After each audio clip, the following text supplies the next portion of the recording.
this thing. Wow. Heaviest metal. The company that makes this particular IBM clone is called 80 Micro. So it's the 80 Micro 88 Plus. The Plus makes me think that this is perhaps an 5160 clone as opposed to a 5150 clone. But it looks exactly the same. My friend Pratt owns this. Let's open it up. All right, holy moly, there's some equipment in here. And yeah, definitely 5160 clone. Am I right? I gotta look it up. No, I think it's the 5160 clone. Full array of RAM, 640K, judging by the fact that these are all populated. One heckin' ISA card. One multi-IO card. Parallel and floppy controller. There's this cute little cable here goes straight from here to another controller, which is hooked up to the floppy. And then here we have the MFM hard drive controller for this beautiful Seagate ST225. MFM, I wager this is destroyed because they all are. Two half-height drives. Certainly they were aftermarket. Certainly they were installed a few years after to make room for the hard drive.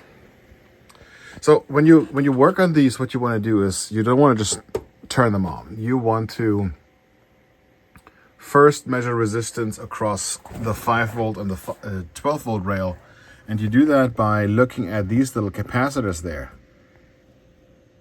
These ones.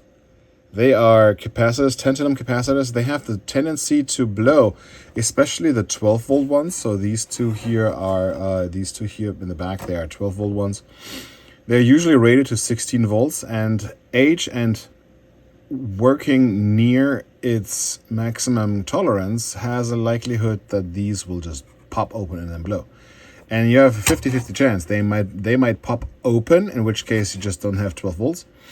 Or they might short, in which case this 12 volts becomes shorted. And that's bad for this thing, the power supply.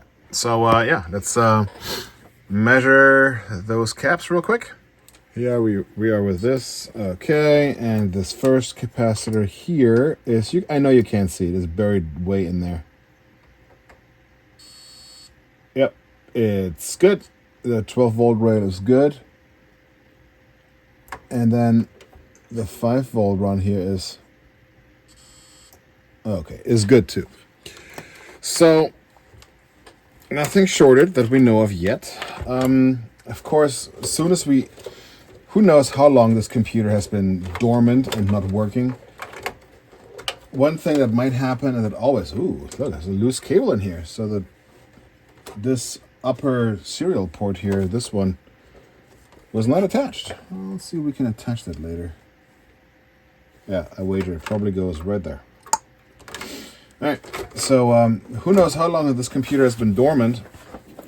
The thing with these is that if they are not used, they could just work for a little while, and then you turn them on again, and then eventually it just goes poof, and one of the tantalums that I just spoke about will just break.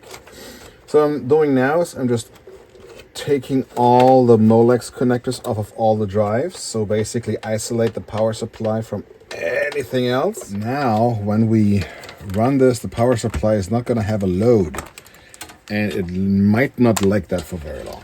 So we were basically just looking for whether or not the power supply is coming up at all. 3, 2, 1. 12 volts.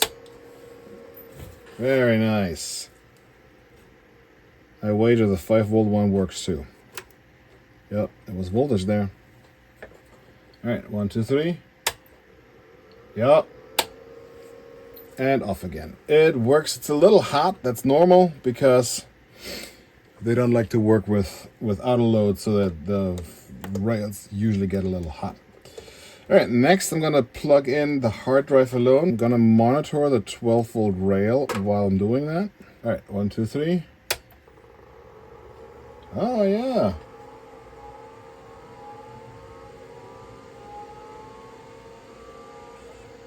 Wow. That drive came up no problem whatsoever. No problem whatsoever. And voltage seems pretty stable. That's pretty good. Yeah, 5 volts is now right on the money. Great. All right. Let's let this sit here for a little while and then just see what happens. Hopefully it will not just blow up. Okay, so it's been a while. Ooh, voltage just dropped. That's weird. But this thing's been on for the better portion of an hour, and it's still here. So I would wager it'll work for a good long while if we don't do anything stupid with it. Okay, we're back with the 80 Micro 88 Plus. Hard drive spins up smoothly, but we haven't tried the heads yet. The floppy drives don't do anything, but they also didn't fry or something where we put electrons in it. And we checked the tantalum capacitors to see if we have a short on the 5 or 12 volt rails, and we do not. So we are as reasonable as we can be that this power on test should work just fine. I put on my RGB to HDMI into the CGA card over here. And well, I guess without further ado, we expect to see something on the screen. Maybe a keyboard error because I have nothing plugged in. I heard a click from the speaker. And we're seeing, hey, click, peep. Oh, we seek the hard drive spinning. I think this thing is booting. Well, if only I could see something on the screen, huh? Let's see if I can get a better picture here. Here we go. I'll be damned. It's an MDA card. That's kind of fancy. Well, it looks like the hard drive kind of gave up, which is sad. But the floppy is booting. That's pretty promising. An error occurred while writing to drive C. Yeah, you know. I think the hard drive may have just crashed, which is sad. Maybe it comes back, but that's not unusual for these hard drives. Huh, well. Just kidding. I may have just wiggled the controller a little bit because after taking a good close look at this controller, this guy's working again. Ooh, yeah, all right. Couple of problems with some sectors though,